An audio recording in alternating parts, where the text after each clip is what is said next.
Welcome to Recovery His Way on the beautiful campus of His Way in Huntsville, Alabama. We're joined today by Mike Ross. Mike is our program director. He recently joined His Way a couple of months ago, and we're excited to have him added to our ministry. And I think he comes from a unique perspective that I wanted to share and learn more about.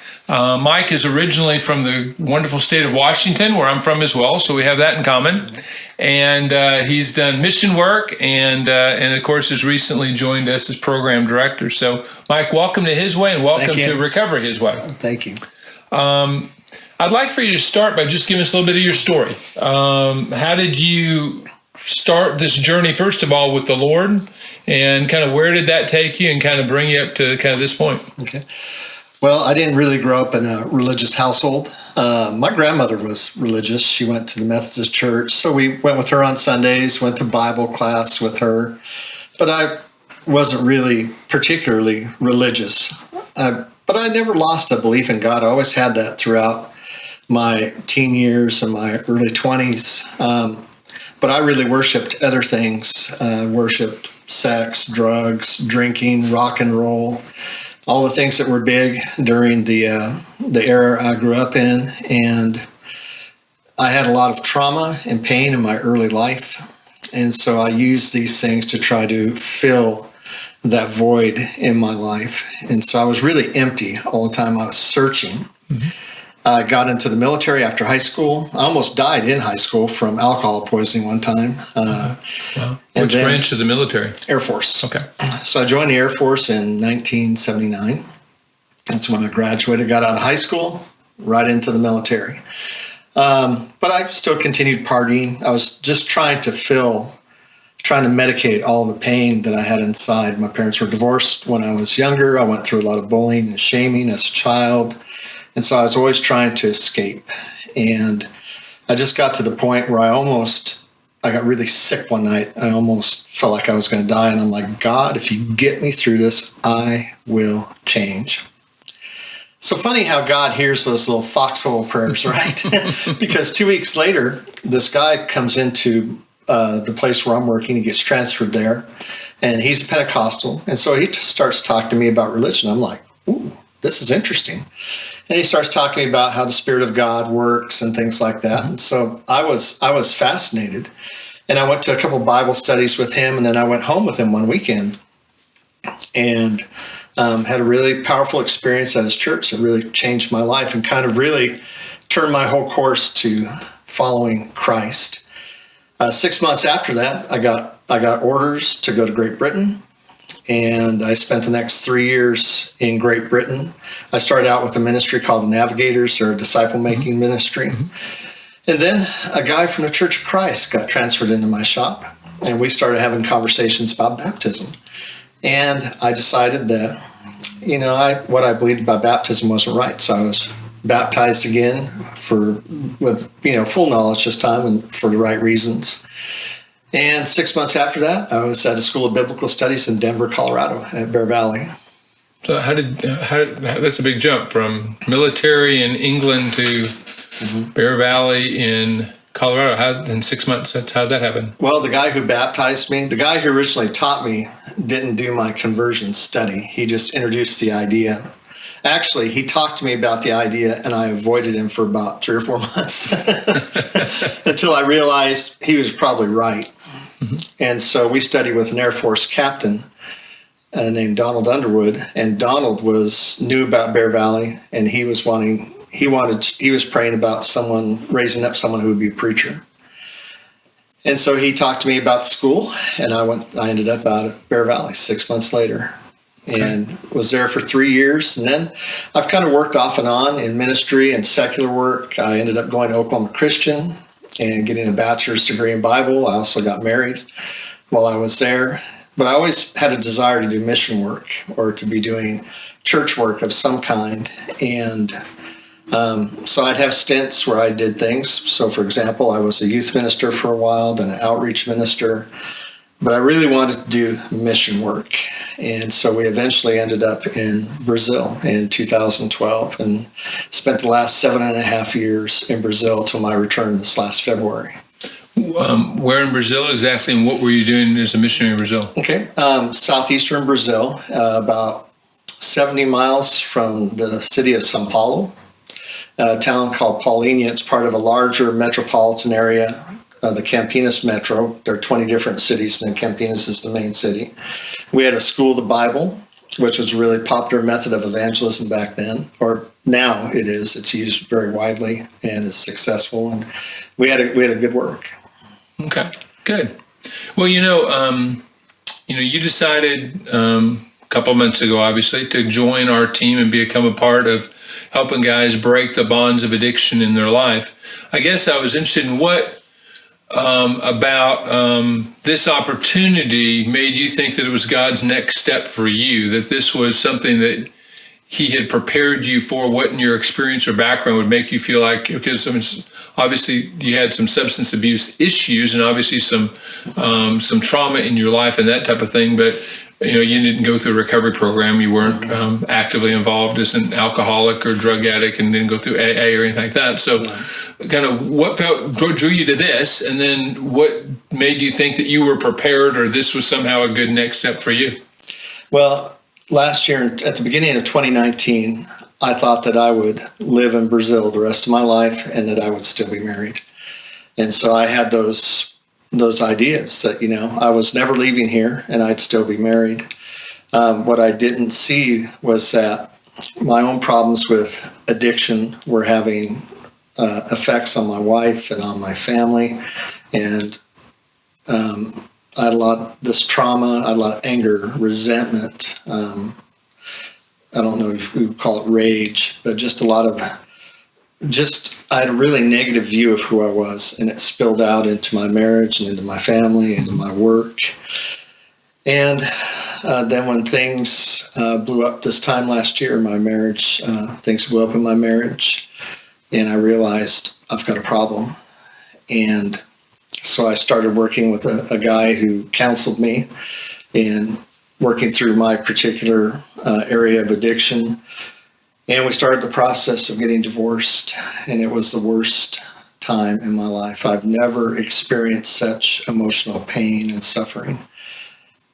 But what happened during that is that God began to work in me. He began to deal, one, with what I was responsible for in this, but also he began to transform me. He began to heal me. He began to show me how much he really loved me and cared about me. And when I arrived in Nashville in February of 2020, I moved there so I could be part of a 12-step program. He wrapped me in community. And so I got really involved in my recovery, involved in other communities as well. And I've been working that process since then. And I've worked really hard on my recovery. And so I really feel like that has really prepared me for this particular type of work that, I've had addictive behaviors that destroyed my family. I've lost everything. I went from living in a house, having a ministry, being a missionary in Brazil, to being unemployed and renting a room and not even having a car, and thinking this is what my life has been reduced to. But really what God was doing was he was using that to be a crucible to help purify me and prepare me for this work here. And I really feel like I'm here because of God's will. There's a man by the name of Earl Lavender that I met in Nashville. And Earl's he's a great teacher. And so I told him my story when I got to Nashville about what had happened. And he's like, wow, well, we need to go out and have lunch sometime. And but God used Earl 2 different times to point me in a direction I needed to go. One was to a conference that changed my life. And after that conference, we had lunch, and I told him my story. And he goes, there's this place in Huntsville, Alabama, that you would be perfect for, called His Way. And so he gave me your information. I sent in my resume, but I didn't hear anything for months. I'm just like, it was a stretch. I didn't think that I'd be a good fit. And all of a sudden in July, you send me a note. Are you still interested? Yes. And so we did the phone interview. I came down here for an interview, got to meet everybody. Mm-hmm. And I remember driving away. I was so excited. I was like, Lord, this is what I want to do. And then you called a couple weeks later and offered me the job. And I arrived September 1st, and it's been an amazing ride. And so I really feel like my own personal journey in recovery has really helped prepare me for this work here. But it's also that I've discovered along the way how much God really loves me, how much he delights in me. And I've discovered my identity. And that's one of the things I really liked about your early podcasts was that you really hammered the idea of identity. You know, we're not addicts, you know, we're not alcoholics, we're not, you know, drug addicts, we're not sexaholics, or whatever aholic. You're not any of this stuff. That's not your identity. Right. And I've come to realize that my identity is that I'm a child of God. Amen. That's wonderful. Thank you. You know, one of the things that in your transition you mentioned coming down here in September, one of the things, you know, we made plans for you to do is to live on campus here. And so, you know, most of our employees don't always start by living on campus unless obviously you go through the program here. So, you know, you've kind of chosen kind of a novel way to do this, and certainly kind of a baptism by fire, if you will, kind of jumping in with both feet at the deep end. And so I'm interested in kind of what has been that experience for you in terms of, you know, obviously you've been in, you know, a husband and family and all that kind of stuff for a long time. You were by yourself a while. Now you're thrown in with, you know, 40 some guys and living in this community environment. How has that been for you? What have been some of the things maybe that have been what you expected? Did some of your fears get realized? Did some of your fears get resolved? How have things been regarding that experience for you? It's been a blessing.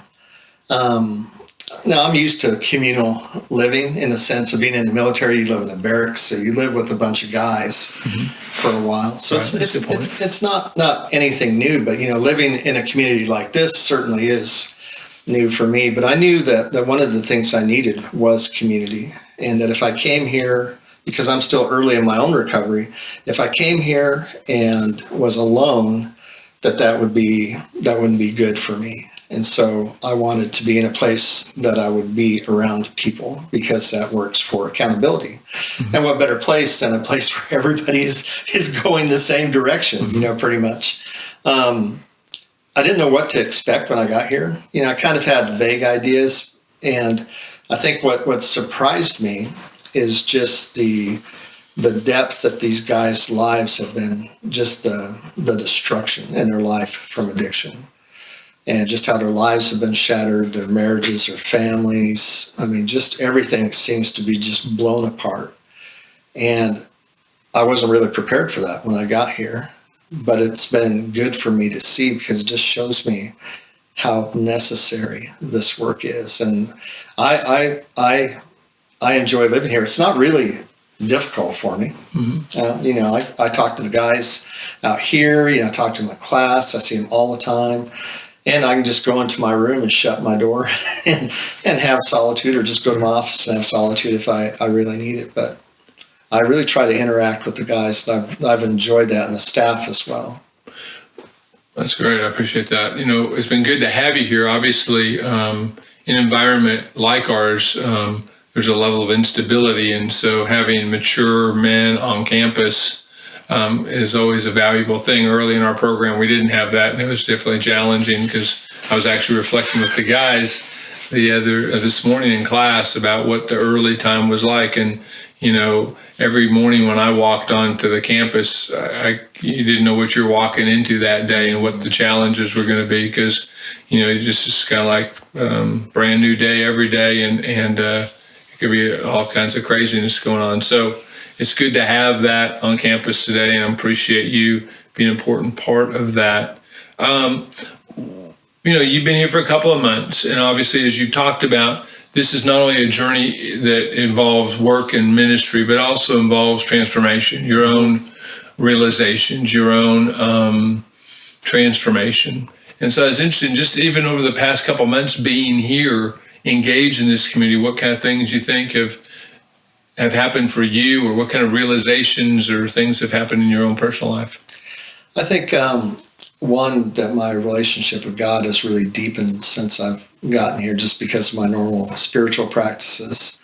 But I think that I've been stretched in ways that I'm being stretched in ways that I hadn't been stretched. So I'm encountering new situations, having to do new things, having to confront fears, can do things that aren't comfortable.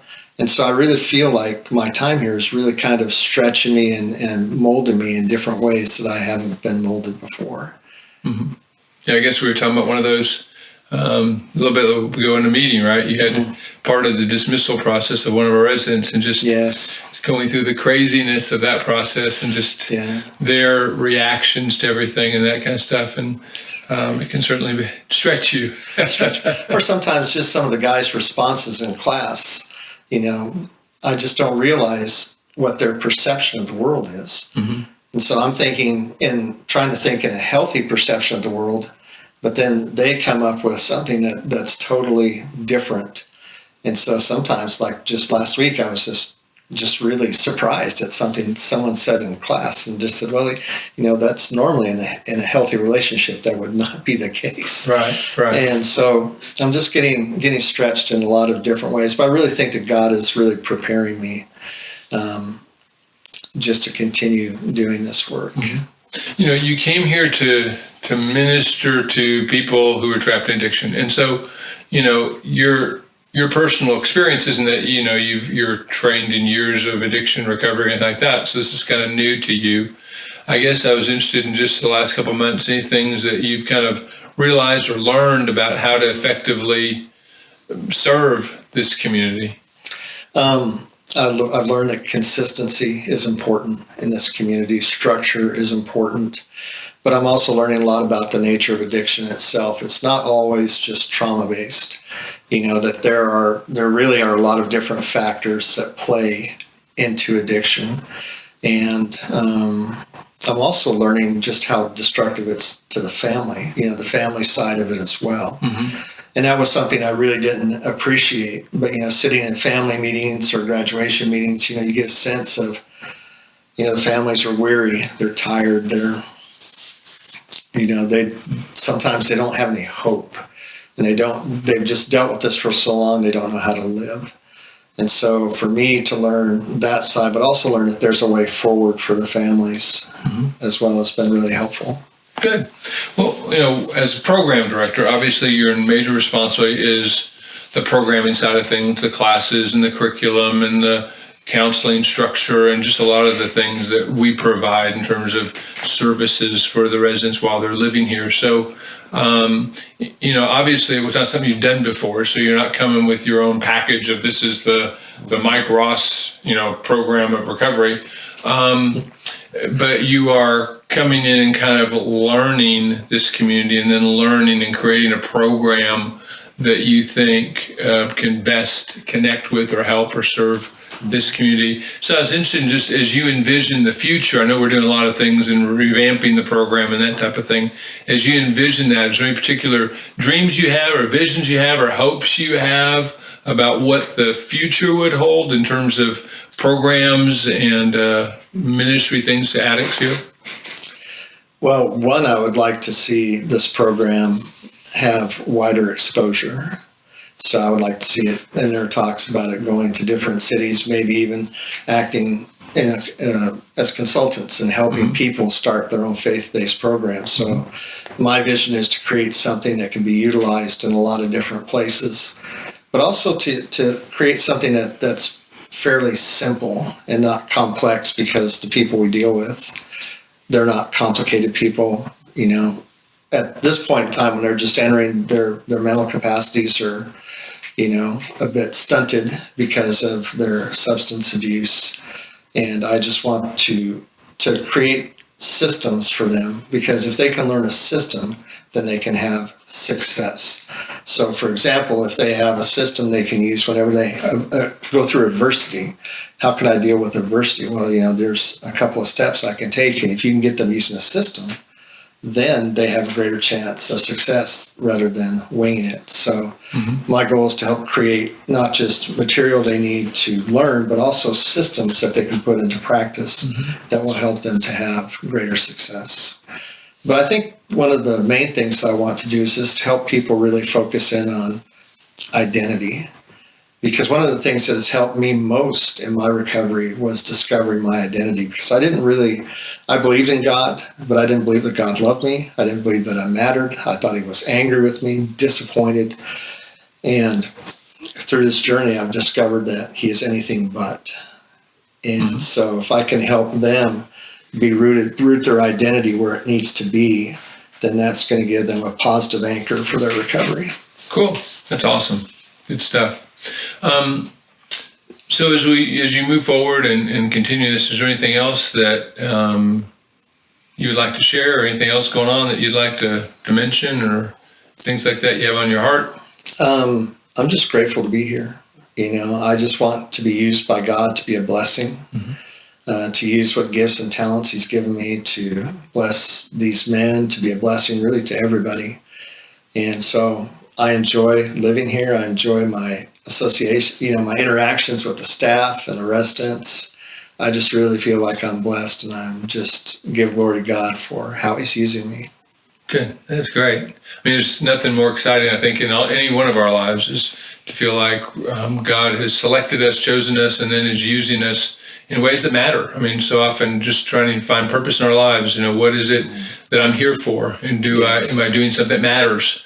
Am I doing something that's making a difference? Is so critically important to our guys. I mean, so many of them, I talk to them regularly, and, they got a lot of stories about, that they struggle with, because sobriety to them looks boring, because all sobriety looks like is just get up, go to work, go to bed, go to work, go to bed, is that all there is, Yeah. And how do you infuse, while the structure may not look all that different, there's still purpose being infused in all that. That's vitally important, that makes all the difference. And I appreciate you recognizing that, bringing that, obviously modeling it for our guys as well. We're excited about the new program things we're getting ready to roll out here. This program is kind of just morphed over the years with kind of a catch-as-catch-can kind of development of things as God just brought things, and we try to fit them in places and do things. I know you've been evaluating that, and now looking to kind of put in place something that maybe is a little more systematic and will continue to be effective at helping bring the transforming message of the gospel to men's lives. So I thank you for all that you're doing. Thank you. And you've certainly been a great part of our team, and thankful for you to be a part of it. Thank you. If you'd like to know more about Recovery His Way, you can look at our website at hiswayinc.org, and look forward to watching our next podcast. Thank you.